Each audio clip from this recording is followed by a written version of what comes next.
সামনেই তো কালী পুজো আর আমার বয়ফ্রেন্ড গিয়েছিল হারালে বাজি কিনতে। আর এদিকে দেখো ও কিন্তু এক ব্যাগ বাজি নিয়ে চলে এসেছে। ওর এক ব্যাগ আমাদের এক ব্যাগ এনে দিয়েছে।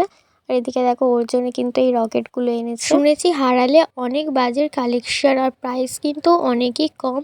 আর এদিকে দেখো আমার বয়ফ্রেন্ড নিয়ে চলে এসেছিল ওর জন্য রকেট, আর আমাদের জন্য এনেছিল ফুলঝুরি, আমরা যেগুলো ফাটাই আর কি। তোমরা হয়তো শুনলে হাসবে, আমরা কিন্তু এগুলোই ফাটাই। তোমরা আবার ভুলভাল কমেন্ট করতে চলে আসবে যে বাচ্চাদের মতো এগুলো ফাটাই। হ্যাঁ গো, আমাদের খুব ভয় লাগে তাই এগুলোই ফাটাই। আর এখানে কিন্তু অনেক কিছুই এনে দিয়েছিল।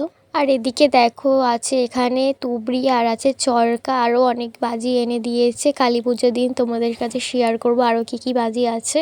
আর তারপর দেখো এদিকে কিন্তু আরও অনেক অনেক বাজি আছে। আর এখান থেকে কিন্তু 3 প্যাকেট রং মশালও এনে দিয়েছিল। দেখো এখানে এই যে এই রং মশালগুলো, আর এনে দিয়েছিল কিন্তু 4 প্যাকেট। আর এটা হচ্ছে কিনা একটা স্পেশাল বাজি বাচ্চাদের জন্য, তো খুবই ভালো। পার্সোনালি এই বাজিটা তো আমার খুব ভালো লেগেছে। আর এখানে আছে জেনারেটর বাজি। দেখো এখানে কিন্তু 1 বাক্স জেনারেটর বাজি আছে, আরও 1 বাক্স আছে, 2 বাক্স। চলো নেক্সট ভিডিওতে দেখা হচ্ছে, টাটা।